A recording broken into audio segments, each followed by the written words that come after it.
इस बार हम नहीं देख पा रहे हैं कि कोई कोरोना माई का कोई व्रत रखे या कोई पूजा पाठ हो, लेकिन सारे तमाशे तो हो चुके हैं।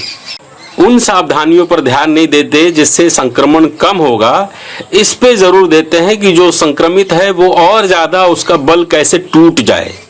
अगर आप पॉजिटिव हैं तो जिस तरह के कॉल आते हैं लोगों के पास, कई तरह के कॉल्स आते हैं, कुछ हौसला देने के कॉल होते हैं, कुछ के कॉल से लगता है ओह ओहो आपको कैसे हो गया, मतलब वो ये मानते हैं कि अब कुछ घंटों के मेहमान होंगे ये। और जो प्रशासन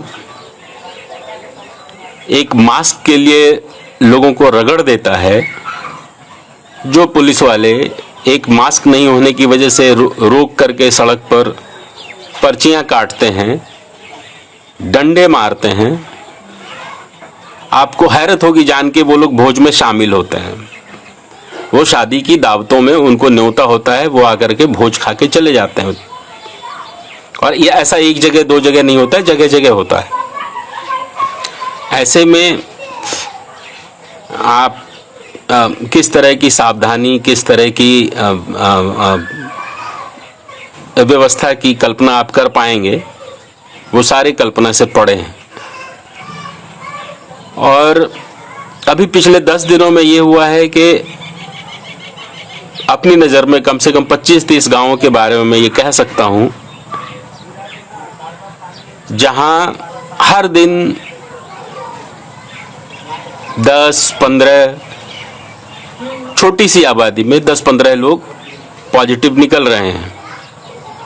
जांच की कोई बहुत ठोस प्रक्रिया यहाँ पे है नहीं। एंटीजन टेस्ट होता है, वो सरकारी स्वास्थ्य विभाग के कर्मचारी आते हैं,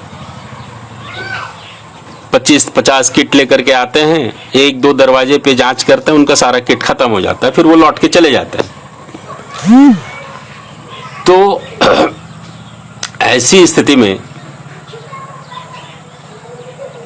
जहां आबादी का 2% भी जांच नहीं हुआ या न हो पाता है, और 2% की जांच में अगर 2-4 लोग निकल जाते हैं, और जो नहीं निकलते हैं वो तो ऐसे घूमते रहते हैं। उनका उठना बैठना भी होता है, मिलना जुलना भी होता है, चाय चुस्की होती है, गपबाजी होती है, ये सारी चीज़ें चल रही है, अपने हिसाब से चलती रहती है और चली है, अभी हाल तक चली है।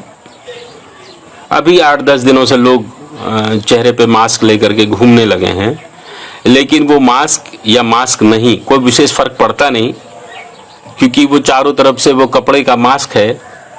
सरकार की ओर से मास्क बांटे गए हैं, जगह जगह नहीं बांटे गए हैं, वहाँ पे कुछ लोगों ने अपने इनिशिएटिव से बांटे हैं, कुछ लोगों ने बाजार में लटके हुए तरह तरह से जो लटका के रखे जाते हैं, 5 रुपये से लेके 50 रुपये तक में बिकते हैं, वो उठा करके लोगों ने नाक पे चढ़ा लिया। वो भी नाक पर नहीं रहता है, वो दाढ़ी पे लगी रहती है, यहाँ पे नीचे। हाँ, वो सिर्फ जब कहीं कोई पुलिस वाले दिखते हैं तो उसको नाक पे चढ़ा लिया जाता है, वरना वो दाढ़ी पे लटके रहते हैं। 1.5 महीने में मैंने नहीं देखा कि सरकार की तरफ से, प्रशासन की तरफ से, स्वास्थ्य विभाग की तरफ से कोई अवेयरनेस का कोई कार्यक्रम चलाया गया हो। जो भी कार्यक्रम चलते हैं वो शहरों में जिला मुख्यालय के इर्द गिर्द, वो कलेक्टर साहब के ऑफिस से 4-5 किलोमीटर के दायरे में वो सिमट के रहता है, इससे ज़्यादा नहीं होता। और हर जिले में अभी कहने के लिए कोविड केयर सेंटर बना दिया गया है।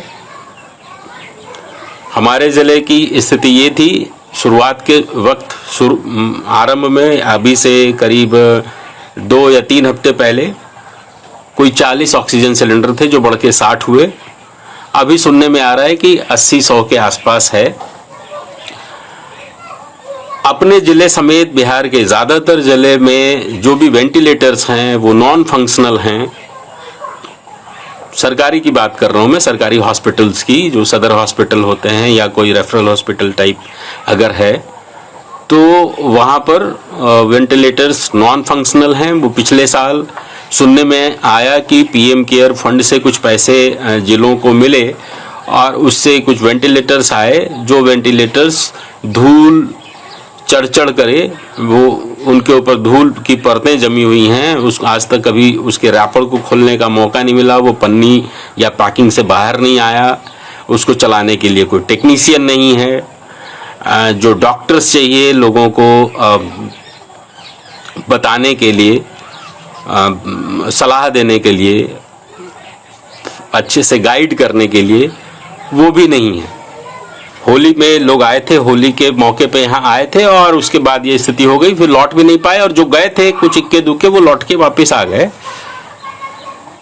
तो ऐसी अभी हमारे पास इस तरह की जानकारी आ रही है कि 3-3 बच्चों का परिवार, दूध पीने वाले बच्चे लेकिन दूध का इंतज़ाम नहीं, पौष्टिक भोजन नहीं, बीमारी से लड़ने के लिए जिस इसकी बात करता है ना कि शरीर की प्रतिरोधक क्षमता की, तो स्थिति यह है कि वो पहले ही वो क्षमता नष्ट हो चुकी है, नहीं है लड़ने के लिए लोगों के पास। और हर कोई कोरोना से पीड़ित, कोविड पॉजिटिव हर व्यक्ति कोविड केयर सेंटर नहीं जा पाता है। एक तो ये मन में डर बैठा हुआ है कि गए तो वहाँ से वापसी संभव नहीं है, और दूसरा वहाँ की व्यवस्था इतनी ढीली है कि लोग जाना नहीं चाहते, और घरों में जो मौत हो रही है उसकी गिनती नहीं हो रही है। हमारी जानकारी में अभी आसपास में कम से कम 10-12 मौतें हो चुकी हैं। मैं जिस गांव में रहता हूं उस गांव में कम से कम 10 पॉजिटिव तो अभी लोग हैं ही, मेरे समेत, जिसमें सबसे कम या कमज़ोर लक्षण मेरे ही पास है, वरना बहुत से लोग ज़्यादा कठिन स्थिति में हैं और अभी तक वो घर पे ही ट्रीटमेंट की कोशिश कर रहे हैं, घर पे ही सब चल रहा है। ऐसी हालत में अगर यह स्थिति बरकरार रही तो बहुत गंभीर नतीजे आने वाले हैं, क्योंकि यहाँ तैयारी के नाम पर सिफर है। जो प्रशासन और पुलिस के अधिकारी हैं या जो लोग हैं जिनके ऊपर जिम्मा है लोगों को की देखरेख का, वो लोग खुद अपने अपने सुरक्षित ठिकानों में या सुरक्षित ठिकानों की खोज में हैं। तो मालूम नहीं किसके भरोसे हैं हम लोग, और क्या होगा सोच करके हम सिहर रहे हैं। इसलिए भी सिहरन होती है कि हर दिन किसी अपने का, किसी जानकार का, यूं तो अनजान इतने सारे लोग, इतनी बड़ी तादाद में लोगों की मौतें हुई हैं, लेकिन बेहद करीब के लोगों की मौतों से टूट भी चुके हैं। और कई बार रातों को नींद खुल जाती है तो 3-3, 4-4 घंटे नींद नहीं आती है। और सबसे कष्टकर जो चीज़ है कि ये जो आइसोलेशन, होम आइसोलेशन या आइसोलेशन अपने आप में बहुत कष्टकर चीज़ है, क्योंकि मैं इसको ये महसूस कर रहा हूँ पिछले 5-6 दिनों में कि जो हालत मछली की पानी से निकाल देने की वजह से होती है, वो हालत समाज से काट देने पर मनुष्य की हो जाती है। और मैं उसको खूब अच्छे से महसूस कर रहा हूँ। मैं धूप देखता हूँ, मैं पेड़ पौधों को देखता हूँ, मगर अपने 10 फीट 15 फीट अगल बगल से गुजर रहे लोगों से मेरी बात नहीं हो सकती। शुरुआत में जिस तरह से इसे प्रचारित किया गया, जैसे छूत का रोग इसको बनाया गया, अगर आप पॉजिटिव हैं तो जिस तरह के कॉल आते हैं लोगों के पास, कई तरह के कॉल्स आते हैं। कुछ हौसला देने के कॉल होते हैं, कुछ के कॉल से लगता है ओहो आपको कैसे हो गया, मतलब वो ये मानते हैं कि अब कुछ घंटों के मेहमान होंगे। ये इसका बड़ा असर पड़ता है लोगों की मानसिकता पर। और अगर शुरुआत में जिस तरह से टर्मिनोलॉजी गढ़ी गई इसके साथ, उस टर्मिनोलॉजी के साथ सावधानियां बरती गई होती और वो शब्दावली कुछ अलग दी गई होती जिसके मायने डिफरेंट होते, तो शायद इतनी तकलीफ नहीं होती। अभी क्या है, आपके पास क्वारंटीन है, आपके पास होम आइसोलेशन है, आपके पास कंटोनमेंट जोन है। कल हमारे पास स्वास्थ्य विभाग के एक कर्मचारी आए और उन्होंने कहा कि राइडर साहब यहाँ पे हमको एक बैनर लगा के फोटो खींचना है। बोले किस चीज़ का? तो कंटोनमेंट जोन का फोटो खींच के भेजना है जिला में। तो उन्होंने बकायदा यहाँ पे 1.5 मिनट के लिए एक बैनर टांगा।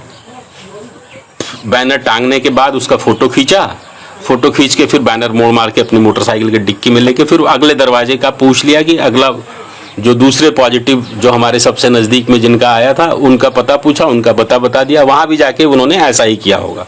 तो ये बैनर घुमाए जा रहे हैं, ये ग्राफिक्स बना बना करके अपडेट्स लोगों को दिए जा रहे हैं।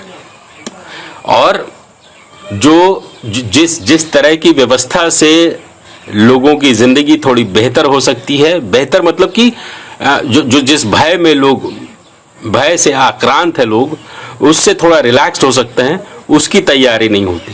वो बैनर अगर हमारे घर पे टंगा रहता, जो लोग अभी इस रास्ते से हमारे बगल से गुजर रहे हैं वो तो यूं भी जो दिन में 6 बार 8 बार दुआ सलाम जिनसे होती थी, अभी तो दुआ सलाम कोई होती नहीं है। हमको तो ऐसा लगता है कि लोगों के जहन में ये होता है कि फ़ोन से भी ना कहीं संक्रमण हो जाता हो, तो फ़ोन ऑन करने में भी लोग बाग कतराते हैं। लेकिन अगर वो बैनर टंगा होता तो लोग दूसरा रास्ते से निकल लेते। आप करना क्या चाहते हैं, एक्चुअली करना क्या चाहते हैं? बीमार होने पर लोगों को तीमारदार की ज़रूरत होती है, बीमार होने पर 2 अच्छे बोल की ज़रूरत होती है। वो सारी चीज़ें आप ये इस शुरुआत ही इस तरह से कर दिया गया कि वो चीज़ें बहुत दूर चली गई, बहुत दूर चली गई। लोग उन सावधानियों पर ध्यान नहीं देते जिससे संक्रमण कम होगा, इस पे ज़रूर देते हैं कि जो संक्रमित है वो और ज़्यादा उसका बल कैसे टूट जाए। ये चीज़ देखने में आ रहा है और ये बहुत खतरनाक है। मैं ये मानता हूं कि ज़्यादातर मौतें कुव्यवस्था की वजह से, अव्यवस्था की वजह से हुई हैं, लेकिन इसमें ये जो एक जबरदस्त जो अलगाव की जो स्थिति है ना, अलग थलग कर देने वाली जो स्थिति है, इसका बड़ा असर पड़ा है। किसी के भी मानस पर इसके बहुत तगड़ा असर पड़ेगा और उसको उभरने में बहुत समय लगेगा। अगर वो बच गया तो उसको उभरने में बहुत समय लगेगा। जब भी इस तरह की स्थिति आती है, ऐसी पेंडेमिक या ऐसी कोई भी चीज़ आती है जो बड़े लेवल पे लोगों को प्रभावित कर रही हैं, तो उसका एक ऐसा हल निकालना चाहिए जिसमें लगे कि उसको सब मिलके लड़ रहे हैं, सब मिलकर के उससे निजात पाने की कोशिश कर रहे हैं। ये नहीं कि जो हुआ वो अकेला पड़ गया। और ये हुआ है, वो आप चाहे महानगरों में देखें या इस देहात में देखें, ये हुआ है और ये बड़े पैमाने पर हो रहा है। इसने तोड़ा है, रोगियों को तोड़ा है, जो पॉजिटिव हैं उनको तोड़ा है। इस बार हम नहीं देख पा रहे हैं कि कोई कोरोना माई का कोई व्रत रखे या कोई पूजा पाठ हो, लेकिन सारे तमाशे तो हो चुके हैं। तमाम जातियों से, तमाम धर्मों से पप्पू यादव के समर्थन में और सरकार के विरोध में आवाज़ उठी है, देहातों में भी उठी है, क्योंकि हमने बहुत करीब से पप्पू के काम को महसूस किया है। एक आध बार ज़रूरत पड़ने पर हमारे परिवार के लिए भी 2-3 साल पहले पटना में इंदिरा गांधी आयुर्विज्ञान संस्थान में पप्पू यादव के लोगों ने मदद जुटाई थी। कई तो ऐसे लोग हैं जिनका वो जा करके सीधा इलाज करवा रहे थे। उनको चाहे इंजेक्शन की ज़रूरत हो, उनको गैस की ज़रूरत हो, खाने की ज़रूरत हो, वो पूरा करवा रहे थे। तो और उनका एक नेटवर्क है पूरे प्रदेश में उनका नेटवर्क है। उनके लोग हर जगह हैं जो इलाज कराने में मदद करते हैं। तो सरकार अपनी किरकिरी से ध्यान बटाने के लिए जितना होना था वो तो हो गया, और वो तो लोगों के जहन में बैठ गया। लोगों ने तो वो तमाम एम्बुलेंस भी देख लिए, लोगों ने ये भी देख लिया कि कैसे उस पर बालू ढुलाई हो रही है, ये भी देख लिया। तो वो तो लोगों के जहन से उतरने वाला नहीं है।